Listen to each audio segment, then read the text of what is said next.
Hola a las y los participantes. En esta jornada quisiera compartir un análisis en torno a la presencia y los usos del retrato de escritor intelectual en la cultura impresa, en un momento de consolidación del campo editorial argentino hacia los años 1920. Y para eso me voy a centrar principalmente en la publicación, en las tapas de una publicación de folletos, una publicación periódica con formato folletos, denominada Los Pensadores, que fue creada y dirigida por un editor de origen andaluz, Antonio Zamora, que creó en el mismo año en que saca esta colección de folletos, crea en la cooperativa editorial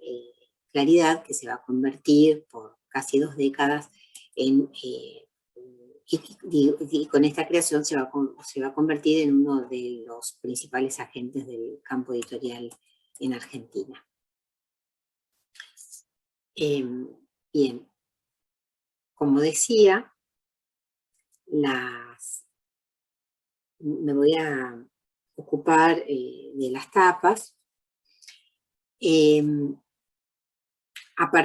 considerando que en estos folletos, considerando la hipótesis de que cada elemento editorial o gráfico de estos folletos contribuye a vehiculizar en el circuito ampliado de los impresos, a vehiculizar imágenes de la literatura que están centradas en la autoría y que precisamente tienen como primer componente las tapas, y que luego se despliegan en otros componentes de esta publicación, que son las notas biográficas, la decisión de incorporar un determinado tipo de publicidad y no otra, y finalmente en el formato de un texto unitario organizado en 2 columnas. Entonces, eso va a ser un primer momento del análisis. Y luego el análisis de las cubiertas también, además de estos aspectos semióticos, ciertos aspectos semióticos discursivos vinculados a la publicidad, me va a llevar a analizar otros aspectos gráficos, estéticos y de estrategias editoriales que permiten precisar el posicionamiento de la publicación, de la primera publicación de Antonio Zamora en el campo editorial en consolidación, en un periodo de modernización caracterizado por el desarrollo de la cultura de masas. Entonces, el análisis de la gráfica, de las tapas, se basa en la consideración de que los impresos actúan, entonces, como decía, como vehículos de sentido respecto de la cultura escrita y en particular de la literatura, no solo porque son la expresión sensible de un manuscrito, digamos, sino porque sus mismos formatos proyectan imágenes de estos productos comerciales mediante formas diversas, ¿no? Las tapas, las ilustraciones, los carteles que los promocionan, los avisos de prensa y otras publicaciones periódicas, y también los avisos en otras publicaciones periódicas, que producen y reproducen estéticas dominantes, que hacen que se amplíen los códigos y las convenciones, y a la vez también llevan a que se propicien otras emergencias en una dinámica que involucra a editores, escritores medios de comunicación, y en los que el componente visual, tanto los rasgos corporales, los recursos gráficos, pictóricos, fotográficos, participa de las formas en que las figuras públicas acceden a la visibilidad, o en palabras de Jérôme Meaux, entran en escena. Entonces, la característica que tuvo esta serie es que ya en la tapa aparecían retratos de escritor y que ocupaban, digamos, el foco de las cubiertas, ¿no? La composición de las cubiertas, entonces, hay que leerla en consonancia con procesos de renovación gráfica que se dieron en Europa a fines del siglo XIX y aquí a principios del siglo XX, y que acompañaron el proceso de modernización social y cultural de la sociedad argentina, en el que tuvo como algunos rasgos particulares el desarrollo tecnológico e industrial en torno a la producción de libros y de publicaciones. Como también se da en un mismo momento de desarrollo de la comunicación publicitaria, y en esta modernización sucede que hay un abandono progresivo de la confección de tapas con cartulina, digamos, sobrias y sin ornamentos, y que hay una tendencia a la utilización de tapas ilustradas, con características de los carteles publicitarios, donde las publicaciones están destinadas a, ante todo, captar la atención de los productos, ¿no? En este caso me interesa destacar también que las tapas denotan un aspecto que no fue tan considerado en el caso de Los Pensadores y de la cooperativa Claridad, que se inaugura el mismo año, es decir, que los folletos a los que Zamora, digamos, elige denominar, y este es el subtítulo que pueden leer en las tapas, decide denominar como selección de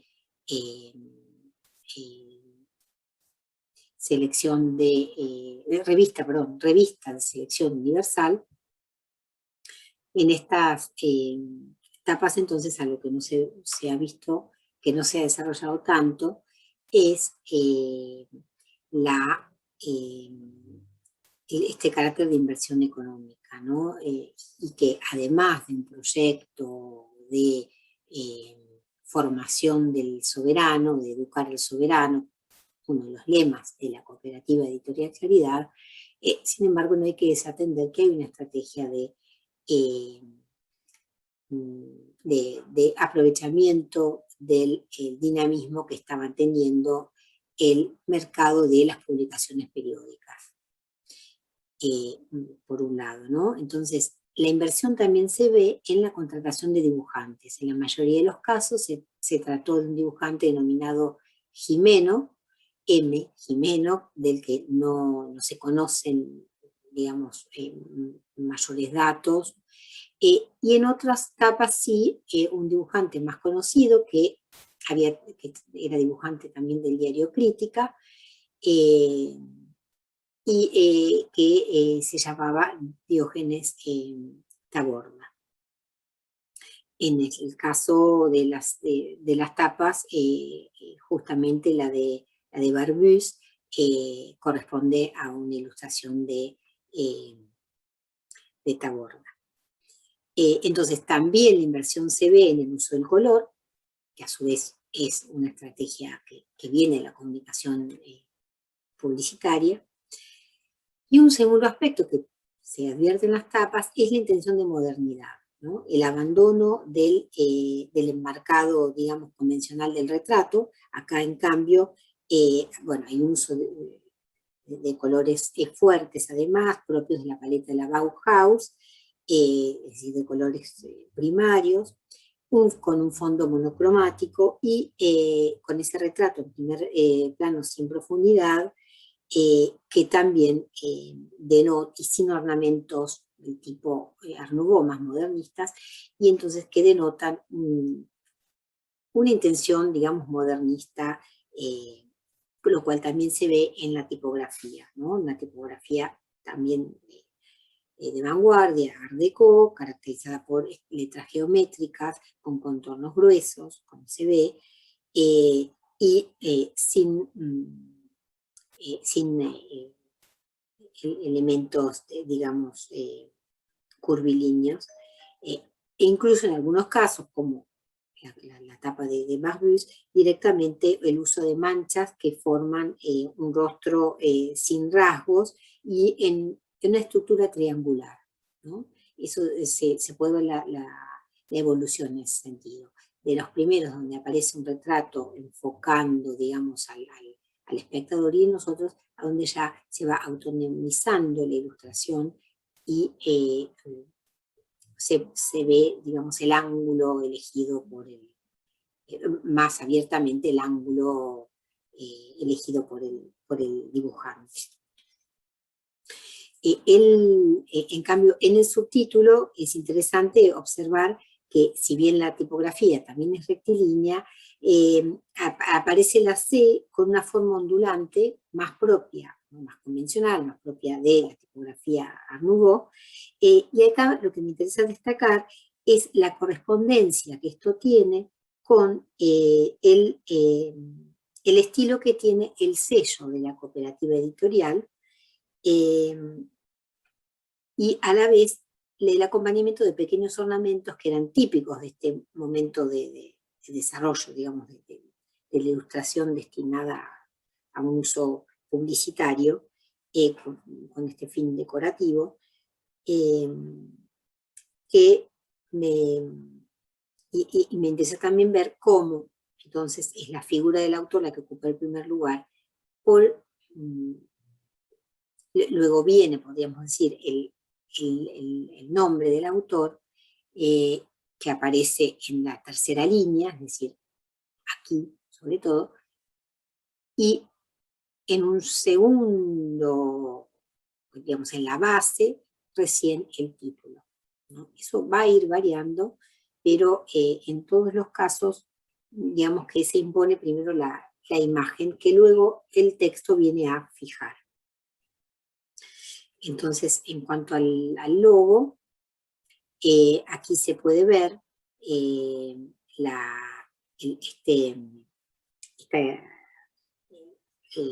inspiración, digamos, en la revista francesa homónima, Clarté, con este horizonte, en el caso de la cooperativa, que irradia, digamos, rayos, con esta idea de la espera de un porvenir ideal de superación de la humanidad, ¿no? Propio en parte de esta cultura humanista de izquierda, que apostaba al progreso humano como clave para la emancipación de la humanidad. Entonces, un segundo aspecto en relación con esto que se advierte también es el uso de la publicidad, exclusivamente dedicado a promocionar los propios folletos o la editorial, o las estrategias comerciales de la cooperativa editorial, ¿no? Aquí vemos distintas consignas, y lo que me interesa destacar es el modo en que, por ejemplo, en esto, donde dice que las páginas no se mancharán con avisos de ninguna clase, está claramente o implícitamente, pero los lectores lo podían contrastar en aquel entonces, está disputando un espacio con otras publicaciones de la época, las publicaciones periódicas de novelas, como las novelas semanales, la novela del día y tantas otras que luego voy a enumerar, que sí incluían publicidades al interior publicidades de productos de consumo, no estrictamente de consumo intelectual o destinados a la lectura. Entonces ahí hay una estrategia de demarcación que permite sostener la hipótesis de una doble estrategia de Zamora como editor, que apunta a, como decía hoy, como decía antes, a aprovechar ese mercado de lectores disponibles de publicaciones periódicas, ¿no? Es una serie que va del 1 al 100, que luego se va a reconvertir, y a la vez que busca, se propone a la vez como un objeto que se acerca, con cierto carácter libresco, que se acerca y que en ese sentido se busca introducirse al circuito del libro barato, ¿no? Y a un circuito más legítimo, digamos, del libro. En esto también se ve, se entiende así, digo, está apuesta al diseño y al esmero en la presentación, con textos a donde se habla de la calidad de las lecturas y sobre todo la propuesta de un texto unitario asociado a un nombre de autor, ¿no? A un nombre de autor como imagen, si se quiere, como figura sobresaliente de la literatura y a la vez como donde el escritor pasa a ser una suerte de quintesencia de la humanidad, ¿no? Y entonces lo interesante es que la figura del autor aparece asociada, va a estar asociada a un rostro, lo cual va a ser una estrategia bastante innovadora. Esto entonces, como se puede ver bien en los anuncios publicitarios de la propia publicación. Entonces, esta utilización de la ilustración en las tapas para convertirlas verdaderamente en carteles de promoción de la oferta editorial, a la vez permite observar el modo en que las innovaciones gráficas y editoriales en la ilustración de tapas da cuenta de un fenómeno que tampoco se ha advertido lo suficiente, y es que además de haber surgido primero en el ámbito de la prensa periódica, con los magazines ilustrados, la práctica de la ilustración de tapas fue una iniciativa ante todo primero del sector de libros baratos, que replicaba entonces esta tendencia existente en la producción de folletos y en la publicidad gráfica, ¿no? Y desde ahí se expande a la industria del libro. Entonces, en ese sentido, aquí es importante también destacar que las editoriales de libros más serios o de mejor calidad, digamos, recién van a comenzar a incorporar ilustraciones ya en tiempos en que está de auge, digamos, del campo de la edición en Argentina entre los años 30 y 40. Mientras que en las dos primeras décadas del siglo XX se recurre ya a la ilustración y a la fotografía en el sector en crecimiento del libro barato, ¿no? Como una derivación del uso del fotograbado en los periódicos. Eso así entonces se entiende como una colección, digamos, de comienzo del siglo, 1901, como la Biblioteca de la Nación, que fue una colección, digamos, de novelas, digamos, masivas y destinada a un público ampliado. Sin embargo, no incluían ilustraciones en las cubiertas, mientras que en el mismo periodo, en Caras y Caretas o en otras revistas como magazines, como PBT, sí ya aparecían. O también lo mismo se puede decir que esta innovación aparece en la madrileña del cuento semanal,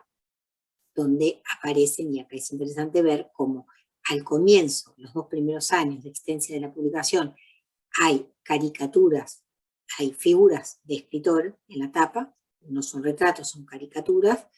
y luego se va a abandonar ese formato y se va a pasar a ilustraciones que más se relacionan con un título, con el título editado. Eso es una tendencia que se va a afirmar a lo largo de las décadas del 30, a partir de la década del 30 y 40. Pero en cuanto a la incorporación de imágenes, entonces, en las tapas, es un aspecto, digamos, material que confirma la innovación vinculada a la fijación de la figura de autor a un título, como decía, en la era del régimen en la era mediática y en pleno desarrollo de la cultura de masas. Y esto resulta interesante en este sentido establecer entonces comparaciones en este aspecto con tapas de libros o folletos a partir de las dos primeras décadas del siglo XX. Aquí vemos entonces, y esto es un primer relevamiento que luego hará falta que continúe, pero hay se observa una oscilación entre usos más convencionales, como el caso de los folletos, estos folletos de carácter unitario, como Ediciones Mínimas de Ernesto Morales y Leopoldo Durán, o Ediciones Selectas América de Samuel Blusberg, y entonces en usos más convencionales donde predomina el título de la obra, y otras tapas donde sí aparece el autor y la fotografía, pero en su interior, por ejemplo, en el caso de estas series que acabo de mencionar. Y eso por un lado, digamos, que es un sector que tiende más a parecerse al mercado del libro. Y en cambio, en los folletos unitarios de circulación masiva, como los que están aquí abajo, la novela semanal, la novela argentina, la novela del día, o incluso los intelectuales, ahí en cambio claramente se ve un uso del retrato algo más, digamos, menos innovador estéticamente, porque todavía está el retrato, todavía están las ornamentaciones más de tipo modernista, y lo cual contrasta con la propuesta estética de los pensadores, ¿no? Entonces, en este aspecto, una primera cuestión a destacar es que estas decisiones editoriales en materia gráfica evidencian cómo estas publicaciones masivas se ubican en las fronteras permeables, digamos, entre la industria del libro y la prensa, y participan de este proceso de edificación de la figura del autor propia del sector del libro, que se va a imponer con el sector del libro, ¿no? Entonces, y las tapas como publicidades también contribuyen a esta edificación de la figura del autor, ¿no? Lo mismo la centralidad de la imagen del escritor desde la apertura del folleto, como se ve, que se complementa con digamos, y que convierte estas figuras asociadas a un rostro en celebridades, o que se las vincula con la representación de celebridades como las actrices, los actores, los cantantes de ópera, etcétera, propia del nacimiento de la cultura de masas. Entonces,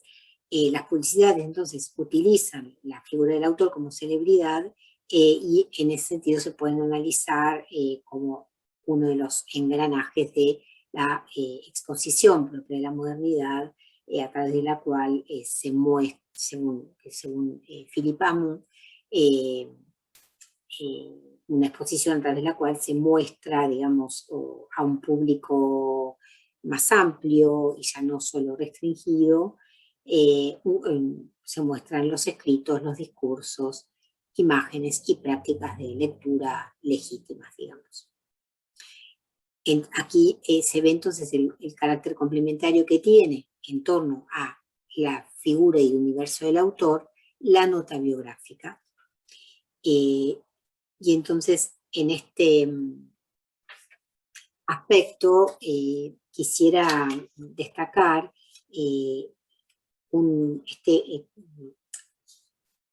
algo que se confirma, digamos, el proceso que analizan Alain Vaillant y Marie Terenty, en torno a este pasaje progresivo que se da entre el siglo XIX y el siglo XX, del predominio de soportes periódicos hacia la centralidad que va a tener el libro, asociado a un texto y a una figura de autor. Entonces, la función autor, de algún modo estos elementos, recursos gráficos y de composición permiten o contribuyen a la empiricidad, si se quiere, de la función autor, ¿no? Y aquí también me parece que es importante destacar la hipótesis de Chartier, o que se puede leer en relación con la hipótesis de Chartier, de la imposibilidad de separar el orden de los discursos del orden de los libros, ¿no? Y sobre todo con esta unidad, digamos, la unidad textual garantizada por el nombre propio y asociada a una unidad textual o codicológica visible en una materialidad. Entonces, bien, a modo de conclusión, se puede decir que los pensadores combinó la actividad comercial con la edición de una literatura selecta, pero que fuera accesible a sectores populares y medios en ascenso con intereses intelectuales o políticos. De este modo, los pensadores competían con una oferta diversa de publicaciones periódicas, que son las que mencioné, y a la vez competía con el sector del libro barato. Entonces, en concreto, este análisis, digamos, centrado en aspectos gráficos y visuales del arte de tapa, confirma, por un lado, el hecho de que la modernización de la industria gráfica fue impulsada desde el sector de la prensa periódica y que luego se trasladó hacia las nuevas propuestas de multiplicación de la producción en el sector editorial.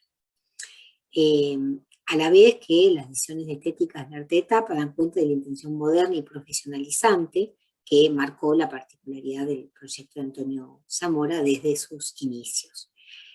Y a su vez, el análisis de tapa evidencia el modo en que éstas materializan y contribuyen a la construcción de una imagen de autor asociada indisolublemente al libro. Es así como el nombre de autor, la función autor resultan indisociables de estos aspectos concretos, que más allá de lo verbal vehiculizaron y potenciaron los sentidos dominantes en torno a la función autor como imagen de la literatura en la cultura y contribuyeron así a la superstición romántica del autor y a la centralidad que tuvo en el sector del libro. Muchas gracias.